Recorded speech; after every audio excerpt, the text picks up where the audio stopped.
अस्सलाम वालेकुम नाज़रीन, मेरा नाम मोहम्मद हमज़ा है और आप सबको अपने YouTube चैनल फैक्ट्स क्लब में खुशामदीद कहता हूँ। उम्मीद करता हूँ कि आप सब खैरियत से होंगे। तो जनाब, बंदा हाजिर है आपके काम के एक और वीडियो के साथ।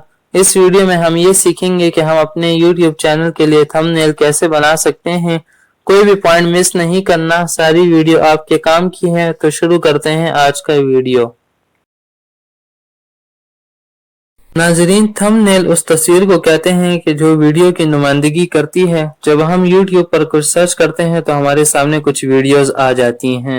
ये एक्चुअली थंबनेल होते हैं। इन पर क्लिक करने से वो वीडियो ओपन हो जाती है। तो थंबनेल एक तस्वीर है जो कि हमें अपनी हर वीडियो के लिए डिजाइन करनी पड़ती है।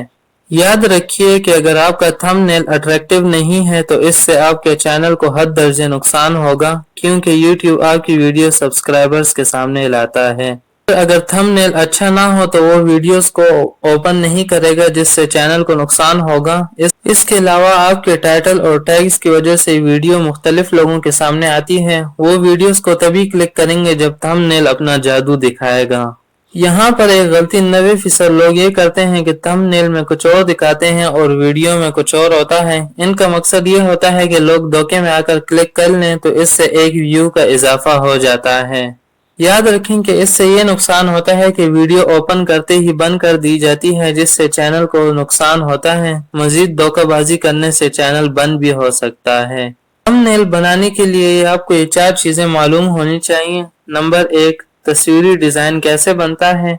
नंबर 2, थंबनेल का साइज क्या होना चाहिए। नंबर 3, थंबनेल में क्या लिखना और दिखाना जरूरी है। नंबर 4, थंबनेल की चीजों के कलर कैसे होने चाहिए।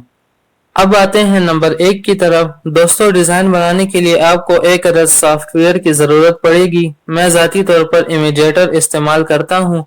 ये जबरदस्त होने के साथ साथ आसान भी है। नंबर 2, YouTube थंबनेल का साइज 1280/7 होता है। अगर किसी और साइज में बनाया तो थंबनेल का कुछ हिस्सा कट सकता है। नंबर 3, ये बहुत अहम पॉइंट है। सबसे पहले आपको इंटरनेट से कुछ पिक्चर्स डाउनलोड करनी होंगी, जो सुटेबल हों वो ऐड कर लें। इसके साथ कुछ अट्रैक्टिव जुमले लिखें। मिसाल के तौर पर कुछ जुमले आप स्क्रीन पर देख सकते हैं। एक बात और याद रखें कि बॉटम राइट साइड पर वीडियो का टाइम नजर आता है, लिहाजा यहाँ पर कुछ भी ना लिखें।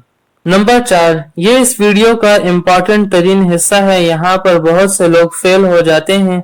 तस्वीर भी अच्छी होती है, डिजाइन भी अट्रैक्टिव होता है, सब कुछ प्रोफेशनल होता है, मगर जब तस्वीर सामने आती है तो लिखाई समझ नहीं आती। इसके लिए आपको कलर स्कीम का पता होना जरूरी है। याद रखें कि कलर्स के 2 टाइप्स हैं। Number 1, dark colours. Number 2, light colours. Dark colours में रेड और ब्लैक शामिल हैं और लाइट कलर्स में व्हाइट और येलो शामिल हैं। इसी तरह मवाद के भी 2 हिस्से हैं। नंबर 1, तहरीरी हिस्सा। नंबर 2, इसका बैकग्राउंड। अब ये प्रिंसिपल याद रखें कि अगर तहरीर को डार्क कलर देना है तो बैकग्राउंड को लाइट कलर देना होगा। इसी तरह अगर तहरीर को लाइट कलर देना है तो बैकग्राउंड को गहरा डार्क कलर देना होगा। जैसा कि आप स्क्रीन पर देख सकते हैं कि कलर्स का कंट्रास्ट कितना खूबसूरत लग रहा है। नाजरीन, आज की वीडियो यहीं पर स्टॉप करते हैं। नेक्स्ट वीडियो में इंशाल्लाह चैनल को वेरीफाई करने का तरीका सीखेंगे। दोस्तों, वीडियो को लाइक और चैनल को सब्सक्राइब जरूर कर दीजिएगा। अल्लाह हाफिज। पाकिस्तान जिंदाबाद।